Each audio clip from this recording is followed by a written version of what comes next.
Viewers, আপনি দেখছেন Moinul tutorial. আর মইনুল টিউটোরিয়ালে আপনাকে স্বাগত জানাই। তো এই মুহূর্তে ইন্টারফেসটিতে আমরা রয়েছি, এটি একটি ব্লগারের ওয়েবসাইট। এটি সাইটটি ব্লগারে তৈরি করা। তো এই সাইটটিকে আমি .com-এ পরিণত করব, অর্থাৎ .com-এ কানেক্ট করব। জাস্ট আমার ডোমেইনটি হচ্ছে .com-এ থাকবে, এটা শুধু কিনতে হবে, কিন্তু হোস্টিংটা আমি ফ্রি ব্যবহার করব, গুগলের হোস্টিং, ব্লগারের হোস্টিং। এই জন্য আমি জাস্ট ডোমেইনটার সঙ্গে এই ব্লগারে কানেক্ট করে নেব। তো আমি অলরেডি একটি ডোমেইন কিনেছি namesip.com-এ। এইটা হচ্ছে ডোমেইন, যেমন হচ্ছে newsbd19.com। এই newsbd19.com-কে জাস্ট আমি এখন এই ব্লগারের সঙ্গে কানেক্ট করব। কিভাবে কানেক্ট করব সেই প্রসেসটি আপনাকে দেখাবো। তো প্রথমে ব্লগারে এসে সেটিংসে ক্লিক করব। সেটিংসে ক্লিক করে স্ক্রল করে নিচের দিকে যাব, গিয়ে হচ্ছে আপনি দেখতে পাবেন যে কাস্টম ইউআরএল-এ আসবো, ক্লিক করে দেব। তারপর এখানে আমাদের যে কাঙ্ক্ষিত ডোমেইনটি, যেমন এই ডোমেইনটি, এটা কপি করে নিলাম। নেওয়ার পর এটাকে এখানে পেস্ট করে দেব। তার আগে যে কাজটি করব, এখানে www তিনটি w দেব, দিয়ে ডট দেব। দেওয়ার পর সেভ বাটনে ক্লিক করে দেব। তো সেভ বাটনে ক্লিক করে দিলে এখানে তারা কিছু ইনস্ট্রাকশন দিয়েছে, এই সেটিংস দিয়েছে। এই সেটিংসগুলো আমাদের করতে হবে, যেগুলো হচ্ছে আমাদেরকে নেমস্পেসে সেট করে নিতে হবে। তো আমরা এবার নেমস্পেসে যাব। তো নেমস্পেসে যে প্রথমে এখানে দেখতে পাবেন যে আপনার ডোমেইনের এই অপশনে এখানে ম্যানেজ রয়েছে, ম্যানেজে ক্লিক করে দেবেন। তো আমি ম্যানেজে ক্লিক করে দিচ্ছি। তো ম্যানেজে ক্লিক করার পর এখানে দেখবেন যে নেমস্পেস বেসিক ডিএনএস সেটআপ রয়েছে কিনা। এটা যদি না থাকে তাহলে এটি সেট করে দেবেন, আর যদি থাকে তো ভালো, কোনো কথা নেই। সেট করার পর আপনি এখানে দেখবেন যে অ্যাডভান্স ডিএনএস-এ ক্লিক করে দেবেন। তো অ্যাডভান্স ডিএনএস-এ ক্লিক করার পর এখানে আপনি নিচের দিকে দেখবেন যে সিনাম রেকর্ড আর ইউআরএল রিডাইরেক্ট রেকর্ড। আমরা এই দুটিকে ডিলিট করে দিতে হবে। তো আমরা ডিলিট করে দিলাম। এবার ডিলিট করে দিয়ে দিলাম দুটিকে।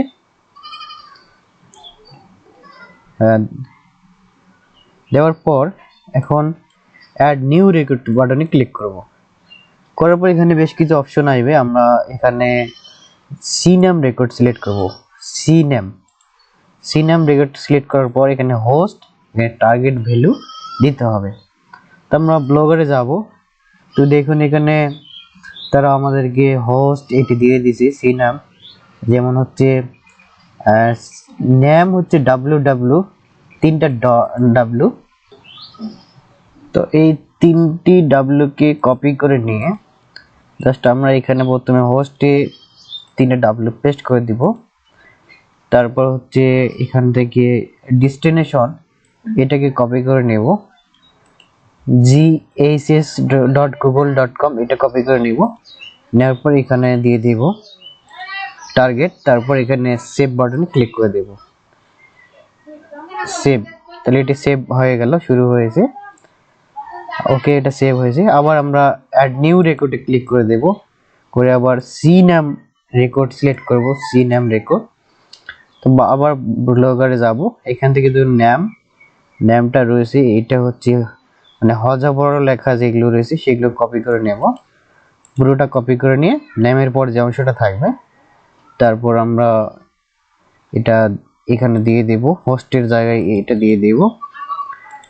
তারপর সেকেন্ড যে টার্গেট রয়েছে, টার্গেটটা এখান থেকে যে ডেস্টিনেশনটা রয়েছে সেটা নেব, একবারে .com পর্যন্ত এটা নিলাম। নেওয়ার পর আমরা এটা পেস্ট করে দেব, এখানে দিয়ে সেভ বাটনে ক্লিক করব। এটা সেভ হয়ে গেল। এখন আমরা অ্যাড নিউ রেকর্ডে ক্লিক করে দেব। করার পর আবার আমরা রেকর্ড, অর্থাৎ আমরা এখন রেকর্ডে সিলেক্ট করে দেব, রেকর্ড। তো রেকর্ড সিলেক্ট করার পর এখানে হোস্ট আমরা @ দেব, এখানে @ দিয়ে দেব। তারপর হচ্ছে এখানে আইপি অ্যাড্রেস রয়েছে, আইপি অ্যাড্রেস দিতে হবে।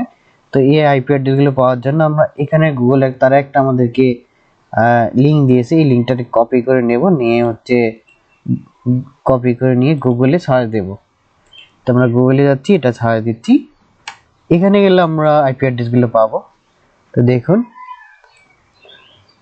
এখানে এই যে 4টি আইপি অ্যাড্রেস রয়েছে, আমরা 4টি আইপি অ্যাড্রেসকে কপি করে পর্যায়ক্রমে এখানে সেট করে দেব। তো আমি প্রথমে এটা দিয়ে দিলাম, দিয়ে সেভ করে দিলাম, এটা সেভ হয়ে গেল। আমরা আবার দ্বিতীয়টা কপি করে নেব, দ্বিতীয় আইপি অ্যাড্রেসটা নেব। তারপর আবার আমরা অ্যাড নিউ রেকর্ডে ক্লিক করব, তারপর এই রেকর্ডে ক্লিক করব, সিলেক্ট করে দেব, তারপর হোস্টে @ দেব, তারপর দ্বিতীয় আইপি অ্যাড্রেসটা দিয়ে দেব। ও সরি, এটা মিস্টেক হয়ে গেছে, @ আমরা এখানে যাচ্ছি, @ তারপর এখানে ক্লিক করে দ্বিতীয় আইপি অ্যাড্রেসটা পেস্ট করে দেব, দিয়ে সেভ করে দেব। তো দ্বিতীয়টা হলো, এবার তৃতীয় আইপি অ্যাড্রেসটা নেব, এখান থেকে তৃতীয়টা নেব, নেওয়ার পর এখানে অ্যাড নিউ রেকর্ড, এই রেকর্ড সিলেক্ট করব, তারপর হোস্টে @ দিয়ে দিব, তারপর হচ্ছে কপি করা আইপি অ্যাড্রেসটি পেস্ট করে দেব, দেওয়ার পর এখানে সেভ বাটনে ক্লিক করে দেব, সেভ চেঞ্জ করব। তারপর চতুর্থ যে আইপি অ্যাড্রেসটা রয়েছে এখান থেকে আমরা এটা নেব, নেওয়ার পর এখানে আবার অ্যাড নিউ রেকর্ডে ক্লিক করব, এই রেকর্ড সিলেক্ট করব, তারপর এতে @ দেব, তারপর আইপি অ্যাড্রেসটা দিব, পেস্ট করে দেব, তারপর আমরা এখানে সেভ চেঞ্জ বাটনে ক্লিক করব। তো এটা সেভ হয়ে যাবে। এখন আমাদের এখানকার যে সেটিংসটা রয়েছে সেটা পুরোটা সে কমপ্লিট হয়ে গেল, এখানে আর কোনো কাজ নেই। এখন আমরা ব্লগারে আবার যাব, যাওয়ার পর এখানে যে সেভ লেখা রয়েছে এই সেভ বাটনে ক্লিক করে দেব। তো আমাদের কিন্তু কাস্টম ডোমেইনটা অ্যাড হয়ে গেল। এখন এখানে রিডাইরেক্ট ডোমেইন, তো আমরা এটাকে অন করে দেব। হ্যাঁ, সেটিংস সেভ সাকসেসফুলি। তারপর আমরা এখানে https অ্যাভেইলেবিলিটি এটাকে আমরা অন করে দেব, দিয়ে আমরা যদি এখন ব্লগার সাইটটি ওপেন করি তাহলে দেখবেন যে আমাদের এই ব্লগস্পট কতটা থাকবে না, জাস্ট newsbd19.com এটা শো করবে। তো আমরা এখানে ব্লগে টেস্ট করে দেখি, তো আমি ক্লিক করে দিলাম। তো এটা দেখুন যে এখন লোড নিল না, কারণ হচ্ছে সি নাম রেকর্ড এ নাম রেকর্ডটা অনেক সময় সঙ্গে সঙ্গে পায় না, একটু সময় নেয় আপডেট হতে, 20 থেকে 30 মিনিট হয়তো কখনো কখনো লেগে যায়, আবার কখনো 5 মিনিটেও হয়, কখনো 2 মিনিটেও হয়। তো এ নিয়ে আপনার কোনো চিন্তা করার কারণ নেই, আপনি সাকসেসফুলি এই প্রসেসগুলো কমপ্লিট করে কিছুক্ষণ ওয়েট করলে দেখতে পাবেন যে আপনার সাইটটি .com এ আপডেট হয়ে গেছে। তো এই হচ্ছে আজকের টিউটোরিয়ালটা যদি ভালো লেগে থাকে তাহলে লাইক, কমেন্ট এবং শেয়ার দিতে ভুলবেন না। আর চ্যানেলটি সাবস্ক্রাইব না করে থাকলে এখনই চ্যানেলটি সাবস্ক্রাইব করে দিন। এইরকম নতুন নতুন আপডেটস এবং নতুন নতুন টিপস এবং ট্রিক্সগুলো আপনি আমার এই চ্যানেলে পেয়ে যাবেন। আর আপনার যদি অন্য কোনো বিষয় জানার থাকে আপনি কমেন্ট করবেন, আমি আপনাকে সেই বিষয়টি নিয়ে টিউটোরিয়াল করে জানাবো। তো ভালো থাকবেন, সুস্থ থাকবেন, ধন্যবাদ সবাইকে।